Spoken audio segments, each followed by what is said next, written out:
Welcome back, everyone. I am Cas Piancey, and I'm joined as usual by my partner in crime, Bennett Tomlin. How are you today? I am angry and ashamed of our country. How are you, Cas? Yeah, feeling similarly, feeling disappointed. I'm like a disappointed dad today is what I am, and an angry dad. So let's talk about why. The primary thing we're discussing right now that is happening as we're recording it. We don't know what the outcome of this is going to be. It's not necessarily something we do talk about, but we're going to be talking about it because it does relate to us. We're going to be talking about the Southern District of New York and how the administration is attempting to get them to drop a slam dunk case against Mayor Eric Adams of New York City. So Bennett, can you just go into it? On February 10th, Emil Bove, the acting Deputy Attorney General of the United States, issued a letter in which he stated the intention for the charges against Eric Adams for his almost cartoonish corruption to be dropped in light of the difficulty they were presenting to Eric Adams in cooperating with the Trump immigration enforcement activities. This seemed, to all reasonable observers, like a blatantly illegal and unconstitutional quid pro quo in which Eric Adams' ability to cooperate with the policy aims of the Trump administration were exchanged for these charges being dropped. After this letter was released, Danielle Sassoon, a former clerk for Antonin Scalia, a Federalist Society-associated lawyer, and one of the two prosecutors who helped put Sam Bankman-Fried in prison for 25 years, wrote her response to this, and it went over exactly how problematic this ask was. And there's a couple of things I want to pull out from here, including perhaps the most telling one, and fans of The Wire will recognize the problem with this part. There's a footnote that says, I attended a meeting on January 31st, 2025 with Mr. Bove, Adams's counsel, and members of my office. Adams's attorneys repeatedly urged what amounted to a quid pro quo, indicating that Adams would be in a position to assist with the department's enforcement priorities only if the indictment were dismissed. Mr. Bove admonished a member of my team who took notes during that meeting and directed the collection of those notes at the meeting's conclusion. Are you taking notes on a criminal fucking conspiracy? Yeah. Bove asked the attorneys working underneath him, because it is, of course, typical for these attorneys to take notes like this. We saw these type of notes out of SDNY in the Ryan Salami case after their meetings with his attorneys when they were discussing like his proffer, his plea deal, and the various details around that. These contemporaneous notes by the attorneys of these various United States Attorneys General offices are an important part of the record of how their negotiations with these opposing counsels and how their investigation into these cases going. But Bove wanted to make sure these weren't written down because it would represent a record of this blatant corruption. Sassoon's letter also included, I do not repeat here the evidence against Adams that proves beyond a reasonable doubt that he committed federal crimes. Mr. Bove rightly has never called into question that the case team conducted this investigation with integrity and that the charges against Adams are serious and supported by fact and law. And said things like, Adams's advocacy should be called out for what it is, an improper offer of immigration enforcement assistance in exchange for a dismissal of case. It is a breathtaking and dangerous precedent to reward Adams's opportunistic and shifting commitments on immigration and other policy matters with a dismissal of a criminal indictment, nor will a court likely find that such an improper exchange is consistent with the public interest. She continued, I remain baffled by the rushed and superficial process by which this decision was reached in seeming collaboration with Adams's counsel and without my direct input on the ultimate stated rationales for dismissal. Mr. Bove admonished me to be mindful of my obligation to zealously defend the interests of the United States and to advance good faith arguments on behalf of the administration. And Danielle Sassoon, one of the best prosecutors in the place where the biggest white-collar fraud cases are prosecuted, was like, this order makes that impossible to do that. I think it's worth talking about another attorney who has now spoken out. So before that, we should get to, after this, At the end of the letter, she says, if you are going to continue with this order, consider this my resignation. Emil Bove then wrote a letter in response where he accused her of losing sight of the oath and said that it is her obligation to interpret the Constitution exactly how the president and the attorney general do, or she is derelict in her duty. And he also confirmed that he did order members of her staff to stop taking notes. And his stated reason is leaks. It's complete bullshit. And then this leads into what I think you were leading up to, which is the assistant U.S. attorney of SDNY, Hagen Scotten, who was the lead prosecutor on the Eric Adams case. Lead prosecutor on the Eric Adams case, wrote a response to this because there were suggestions about how much they care about America or something. Like, I don't even know how to interpret that reply. Scotten said this: "There's a tradition in public service of resigning in a last-ditch effort to head off a serious mistake. Some will view the mistake you are committing here in the light of their generally negative views of the new administration. I do not share those views. I can even understand how a chief executive whose background is in business and politics might see the contemplated dismissal with leverage as a good, if distasteful, deal. But any assistant U.S. attorney would know that our laws and traditions do not allow using the prosecutorial power to influence other citizens, much less elected officials, in this way.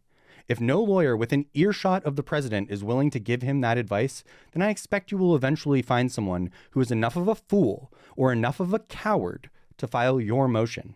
But it was never going to be me." So you can feel the contempt with which these attorneys have for this administration and the way that they're behaving. And I think, to be clear, like I said, Danielle Sassoon clerked for Antonin Scalia. This lawyer clerked for John Roberts. Hagen Scotten clerked for John Roberts. They're conservatives. These are former SCOTUS clerks who clerked for the top conservatives on the court. This is not some crazy woke liberal anything. These are conservatives who are steeped in the conservative legal tradition around the Constitution, and they are aghast at what is occurring. Since that letter, there has been reporting that suggests all of SDNY's public integrity line attorneys have been brought into a room where DOJ officials are basically telling them, one of you is going to sign this motion to drop these charges, or all of you are being fired. Utterly unspeakable interference by the executive in the proceedings of the Department of Justice and the process of the justice system in the United States. It is an order of magnitude more egregious than the Saturday night massacre that eventually led to Richard Nixon's impeachment and resignation. This act alone should be enough to damn politically every single person involved, and may even involve illegal, unconstitutional exchanges of goods that should land some of these people in prison for their actions. But most foundationally, they represent a fundamental attack on this nation, our nation, and failure to grapple with that in the very near term is going to have massive ramifications. In the hour or so since we finished recording, the total number of officials who have resigned as part of this is up to 6. And reportedly, according to Reuters, 1 has agreed to file the motion.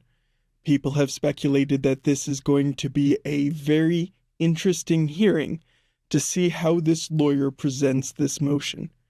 Just wanted to come in here from the editing bay quick to interject that. Yeah, we're in big trouble. I need people. I can't shout. I don't want to yell. I don't want to be obnoxious to people I'm trying to convince. So, and I'm trying to convince you, I know how crazy this sounds, but it's for your own good. There are people who are really just keen on this idea that if you break the system down, then the rebuild will be better. And none of them speak from a point of experience. They've never lived through that. They've never seen it play out. And I can guarantee you that having a dictator, as opposed to a democracy, that we have had the wonderful luck of having for as long as we have, it's not going to be good.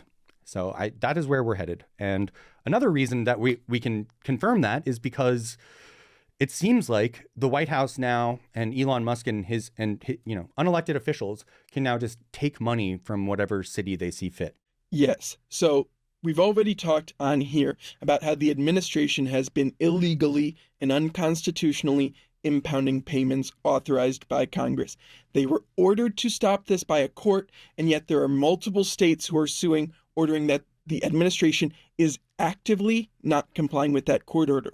Since that court order, they have gone further and are attempting to use ACH, automated clearinghouse reversals, to take funds that were already distributed to various cities and organizations back, presumably under the automated clearinghouse's fraud provisions, which is an utterly false pretext to take these funds back. And again, these have already been appropriated by Congress, and this is another form of impounding and them ignoring the court order, which is even more troubling when you realize that both Elon Musk, the current special government employee with the broadest mandate humanly possible, and J.D. Vance, the vice president of the United States, who is one tainted burger away from controlling the world's largest nuclear arsenal, both have said on X, the Everything app, that they are likely to ignore judicial orders that interfere with the functioning of this administration. That is fundamentally a public acknowledgement that they intend to act as authoritarians. This is an open and public acknowledgement that they are dictators. They are openly stating it. They have impounded congressionally approved funds and intend to ignore the judiciary. They are placing the executive above all, as though Elon Musk and Donald Trump are a two-headed king. And people, I know there's going to be people in the comments, no matter what, there's going to be people in the comments and people who think you guys need to focus on, just pure fraud or pure crypto or whatever. And I just want to say that we're talking about this stuff because the wonderful way that we've had such a powerful dollar and such a hyped up economy for so long is because we have rule of law in this country. And right now we're talking about dismissing the rule of law in this country, about being like the court is the president. And I don't think people understand what that means. I really don't. Yeah, cry liberals, but like, no, you're going to cry too. Like when you start getting hurt by this and you want to say something and speak up about it, you won't be able to because you could get arrested for it now or something. Like the rules are different now. Yeah. The most liberal prosecutor in all of the United States Attorney General's office is probably less liberal than I am right now. And Hagen Scotten and Danielle Sassoon are not at all liberals. These are like Federalist Society people. Right. Antonin Scalia and John Roberts. My fucking God. Like this is... J.D. Vance has publicly called it de-Baathization. Like this is fundamentally like Hitler clearing the Strausses out of the Nazi party, or Stalin clearing everyone except for Stalin out of the Communist Party in Russia. Like, this is fundamentally not even them staying aligned with the broader conservative movement. This is a small number of people who have seized the levers of power and are instituting a dictatorship in front of your eyes. Yeah, so many people talk about being constitutionalists, and it's like, well, these people clearly don't give a fuck about the United States Constitution. But let's They're quickly also not move on. even competent. They can't even host a fucking WordPress website without letting anybody who wants fuck it up. Yeah, that's because they've been talking about all this transparency. Elon Musk did a press conference with Donald Trump where he used his child as a shield the whole time. Basically like had him on his shoulders, this little boy who did not need to be there. It was so creepy and so weird. And then he didn't actually answer any questions. And similar to things I've heard from people in power before, when he was pushed back on something he got very wrong, I believe it was that condoms had been sent to Gaza. And he said, why are we sending condoms to Gaza? And then they were like, it's Gaza, Mozambique. It's not Gaza, Middle East. And he was like, well, people are going to make mistakes and change it afterwards. And it's like, what? So you're canceling the condoms you sent there because you didn't understand it, and now you're like, whoops. It's so unreal. And there is no transparency. Your website or like posting on X when you don't know what you're doing anyway, that's not transparency. That's you breaking shit and not caring. Yeah, that's what so it is. when people have pressed Elon on his multitudinous level of conflicts of interest and clear brazen disregard for the law, the Constitution, and the history of the Republic, his response was, we can't be doing anything wrong because it's transparent. And when asked about this, he pointed towards the Doge website, or the waste.gov website, which is connected to the Doge website. And at the time he said this, that website didn't exist. They quickly stood up the website using non-government servers and non-government services, and then mirrored the Doge X account over to the website and said, now there's a website. Since then, these people, these technical geniuses, these cybersecurity aficionados, they left the database like completely open and unprotected, and people have been just pushing random edits to the website. And really the most insulting part of all this is Doge is supposed to be looking for government departments that are not doing their job efficiently. They are operating out of the United States Digital Service, which was a group set up after the healthcare.gov website debacle to ensure that United States websites and technical services operated better.